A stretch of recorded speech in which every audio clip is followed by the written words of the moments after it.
మంత్రివర్గ విస్తరణ. కాంగ్రెస్ పార్టీలో క్యాబినెట్ విస్తరణ జరగబోతోంది. కాంగ్రెస్ అధికారంలోకొచ్చి 2.5 ఏండ్లయితుంది. అయినా ఇంకా 2 ఖాళీలున్నాయి క్యాబినెట్‌ల. రేవంత్ క్యాబినెట్‌లో 2 ఖాళీలున్నాయి. ఆ 2 ఖాళీలు ఇప్పటివరకు ఫిల్ చేయలే. 2.5 ఏండ్లయితుంది కాంగ్రెస్ సర్కారొచ్చి. మొత్తం రేవంత్‌తో కలిపి 18 మంది ఉండాలి మంత్రులు. ఇప్పటివరకు 16 ఉన్నారు. అంటే 2 ఖాళీలున్నాయి. ఆహ్, ఇప్పుడు 2 ఖాళీలున్నాయి. కానీ గతంలో గూడా వాళ్ళ అధికారంలోకొచ్చిన తర్వాత జరిగిన మంత్రివర్గంలోకి తీసుకుంటారు గదా! అప్పుడు మొత్తం మందిని ఏం తీసుకోలే. ఫస్ట్ కొంతమంది ప్రమాణ స్వీకారం జేషిర్రు. మళ్ళా మధ్యలో ఒక ఎన్నికలున్నప్పుడు ఇంకొక కొంతమంది జేషిర్రు. మళ్ళా మధ్యలో జూబ్లీ హిల్స్ ఎన్నికలొచ్చినప్పుడు ఒకరు జేషిర్రు. అట్లా దఫాదఫాలుగా చేసుకుంటూ పోతుర్రు. ఇంకా 2 ఖాళీలున్నాయి. చాలా శాఖలు సీఎం రేవంత్ రెడ్డి గారి దగ్గరే ఉన్నాయి. కీలకమైనటువంటి శాఖలు గూడా ఉన్నాయి. హోం శాఖ నుంచి మొదలుబెడితే మున్సిపల్ శాఖ, విద్యాశాఖ, హోం శాఖ ఇట్లాంటి చాలా కీలకమైన శాఖలన్నీ గూడా 2.5 సంవత్సరాల నుంచి రేవంత్ రెడ్డి గారి దగ్గరే ఉన్నాయి. ఇంకొక 2 ఖాళీలు క్యాబినెట్‌లో ఉన్నాయి. అయితే ఈ 2 ఖాళీలని ఫిల్ చేయడం కాదు. క్యాబినెట్‌లో ఉన్నటువంటి ఇంకొక ఇద్దరు ముగ్గురిని తీసేసి వాటితో పాటు వీళ్ళని అన్ని కలిపి ఫిల్ చేద్దామనే ఆలోచనలో వాళ్ళ అధిష్టానం ఉందట. రేవంత్ రెడ్డి గారు ఉండడం కాదు. వాళ్ళ అధిష్టానం ఉందట. దానికి తగ్గట్టు ఎవరిని ఉంచాలి, ఎవరిని తీసేయాలి అనే దాని కోసం ఇక్కడ ఉన్నటువంటి మంత్రుల మీద నివేదికలు తెప్పించుకుంటున్నారట. వాళ్ళ అధిష్టానం కొన్ని సర్వేలు చేయించింది అని, సర్వేల ప్రకారం ఇక్కడ ఉన్నటువంటి మంత్రులని ఎవరిని ఉంచాలి, ఒకవేళ ఉంచితే వాళ్ళ శాఖల్ని కంటిన్యూ చేయాలా, లేకపోతే శాఖల మార్పు చెయ్యాలా అనే దాని మీద కూడా ఒక చర్చ జరుగుతుంది అంటారు. ఇంకొక కీలకమైన చర్చ ఏంది అంటే ఇప్పటివరకు డిప్యూటీ సీఎంగా ఒకరున్నారు. కానీ ఇంకొకరిని డిప్యూటీ సీఎం చెయ్యాలి అనే ఆలోచనలో ఉన్నారు అనే చర్చ కూడా జరుగుతుంది. ఇప్పటివరకు సీఎం, డిప్యూటీ సీఎం ఒక్కరే ఉన్నారు. కానీ ఇప్పుడు ఇంకొక డిప్యూటీ సీఎం ఇయ్యాలి అని 2 డిప్యూటీ సీఎంలని ఇవ్వాలి అనే ఆలోచనలో వాళ్ళ అధిష్టానం ఉంది అని చెప్తున్నారు. మరి ఏం జరుగుతది? ఒకవేళ ఇస్తే గనక ఎవరు డిప్యూటీ సీఎంగా రాబోతున్నారు అనే చర్చ కూడా ఒకటి చాలా బలంగా జరుగుతుంది. దానికోసం ప్రయత్నాలు కూడా చాలా మంది కాంగ్రెస్ పార్టీ నాయకులు చేసుకుంటున్నారు. అయితే కాంగ్రెస్ పార్టీకి ఈ రోజు వరకి తెలంగాణ మీద దృష్టి పెట్టడానికంటే ముందు వాళ్ళకి 5 రాష్ట్రాల ఎన్నికలు కీలకంగా ఉండే ఆ 5 రాష్ట్రాల ఎన్నికల మీద దృష్టి పెట్టిరు. 5 రాష్ట్రాల ఎన్నికలు అయిపోయినాయి. రిజల్ట్ వచ్చింది. అక్కడ ముఖ్యమంత్రులు కూడా అయిపోయారు. సో దాని తర్వాత కర్ణాటకకి సంబంధించిన ఇష్యూ ఉండే కర్ణాటకది కూడా సెటిల్ అయిపోయింది. అక్కడ వాళ్ళ డీకే శివకుమార్ ముఖ్యమంత్రిగా ప్రమాణ స్వీకారం చేసిండు.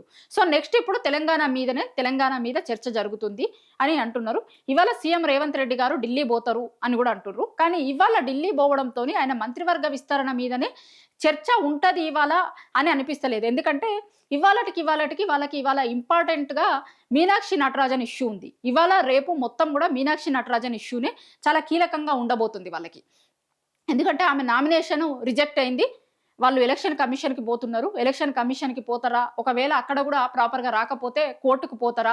అదే కీలకంగా ఉంటది. ఇప్పుడు మంత్రివర్గ విస్తరణ గురించి ఇవాళ రేవంత్ రెడ్డి గారు ఢిల్లీ పోయినా దాని మీద చర్చ జరుగుతది అనుకోనికి లేదు. అట్లనే కొన్ని రాష్ట్రాలలో రాజ్యసభ ఎన్నికలు జరుగుతున్నాయి. ఆ రాజ్యసభ ఎన్నికల మీదనే ఇప్పుడు అధిష్టానం కీలకంగా ఫోకస్ చేసే అవకాశం కనిపిస్తుంది.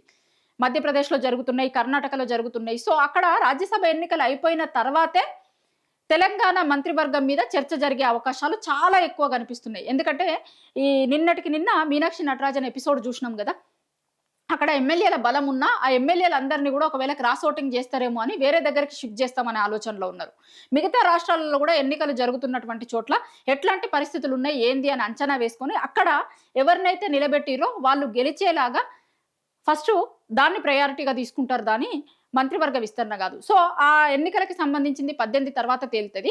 18 తర్వాత మంత్రివర్గ విస్తరణకి సంబంధించిన చర్చలు ఎక్కువగా జరుగుతాయి. అప్పుడు జరగడం స్టార్ట్ అయిపోతే 2 రోజులకా, 3 రోజులకా మొత్తానికైతే ఈ జూన్ నెలలోనే మంత్రివర్గ విస్తరణ జరుగుతది అని చెప్తున్నారు.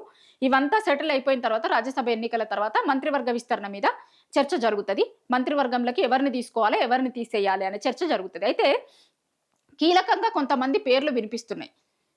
వాళ్ళని తీసుకోవడానికి హైకమాండ్ ఇచ్చినటువంటి మాటలే. కానీ తీసుకోవడానికి ఇక్కడ చాలా హడిల్స్ కనిపిస్తున్నాయి. ఇప్పుడు కోమటిరెడ్డి రాజగోపాల్ రెడ్డి ఉన్నాడు. కోమటిరెడ్డి రాజగోపాల్ రెడ్డి నాకు హైకమాండ్ గతంలో మాటిచ్చింది మంత్రివర్గంలోకి తీసుకోవాలి అంటుండు. కానీ వాళ్ళ అన్న స్వయంగా నల్గొండ జిల్లా నుంచి అదే కుటుంబం నుంచి ఆయన మంత్రిగా ఉన్నారు. ఒకవేళ కోమటిరెడ్డి రాజగోపాల్ రెడ్డికి ఇవ్వాలి అంటే వెంకటరెడ్డిని తప్పించాలి. ఆయనని తప్పించి ఈయనకి ఇస్తారా, లేకపోతే ఆయనకు ఉండంగానే ఇక్కడ ఇస్తారా అనేది చూడాలి. అట్లనే ఉమ్మడి నిజామాబాద్ జిల్లా నుంచి ఈ రోజు వరకు మంత్రివర్గంలో ఎవరు లేరు. సరే పీసీసీ అధ్యక్షుడిగా మహేష్ కుమార్ గౌడ్ని నిజామాబాద్ కోటాలో చూపిస్తున్నారు. కానీ ఆయన పార్టీలో పదవిలో ఉన్నాడు కానీ ప్రభుత్వంలో పదవిలో లేడు. పిసిసి అధ్యక్షుడిగా ఉన్నా కూడా అది పార్టీలో భాగం అవుతుంది కానీ ప్రభుత్వంలో భాగం కాదు.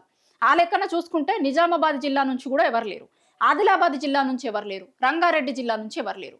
సో ఈ జిల్లాలకు సంబంధించినటువంటి సీనియర్ నాయకులందరూ కూడా మంత్రివర్గంలో స్థానం కావాలి అని వాళ్ళు ఎవరి ప్రయత్నాలు వాళ్ళు చేస్తున్నారు. వీళ్ళే కాక ఈ రోజు వరకు యాదవ్ కమ్యూనిటీ నుంచి కూడా ఒక్కరు కూడా రేవంత్ క్యాబినెట్ లో లేరు. ఉమ్మడి ఆంధ్రప్రదేశ్ నుంచి మొదలు పెట్టుకుంటే ఈ రోజు వరకు ప్రతి క్యాబినెట్లో ఎవరి క్యాబినెట్లోనైనా తీసుకోండి, రేవంత్ అంతకుముందు ఉన్నటువంటి రాజశేఖర్ రెడ్డి క్యాబినెట్ నుంచి తీసుకుంటే రాజశేఖర్ రెడ్డి క్యాబినెట్లో కావచ్చు, అంతకుముందు ఉన్నటువంటి చంద్రబాబు నాయుడు క్యాబినెట్లో కావచ్చు, తెలంగాణ ఏర్పడ్డ తర్వాత వచ్చినటువంటి కేసీఆర్ క్యాబినెట్లో కావచ్చు, యాదవ్ కమ్యూనిటీ నుంచి ఒక మంత్రి ఉండేటోడు. యాదవ్ కమ్యూనిటీ నుంచి మంత్రి లేనటువంటి క్యాబినెట్ ఏదన్నా ఉందా అంటే అది రేవంత్ రెడ్డి క్యాబినెట్ మాత్రమే.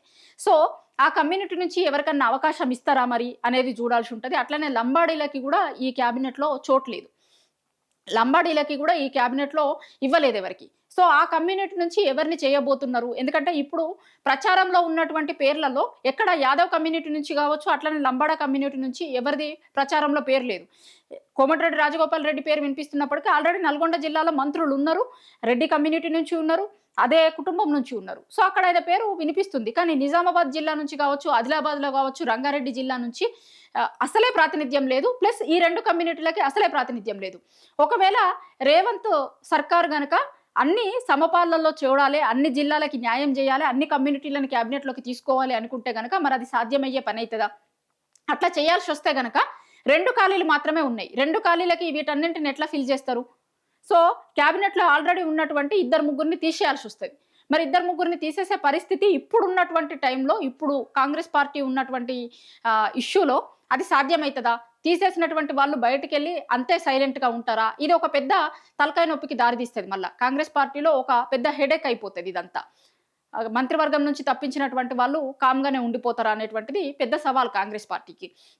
సో ఇన్ని ఈక్వేషన్స్ మధ్యలో హైకమాండ్ ఏమనుకుంటుంది, ఏం చేయబోతుంది, క్యాబినెట్లో ఉండేటువంటి వాళ్ళెవరు, కొత్తగా వచ్చేటువంటి వాళ్ళెవరు, ఏ కమ్యూనిటీలకి ఇప్పుడు క్యాబినెట్లో చోటు ఇవ్వబోతున్నారు, ఏ జిల్లాలకి చోటు ఇవ్వబోతున్నారు, లేనటువంటి జిల్లాలకి ఎట్లా న్యాయం చేయబోతున్నారు, ఇన్ని ఈక్వేషన్స్ మధ్యలో క్యాబినెట్ విస్తరణ ఎట్లా జరగబోతుంది, ఏం జరగబోతుంది, ఎప్పుడు జరగబోతుంది అనేటువంటి చర్చ తెలంగాణలో అట్లనే కాంగ్రెస్ పార్టీలో విపరీతంగా జరుగుతుంది.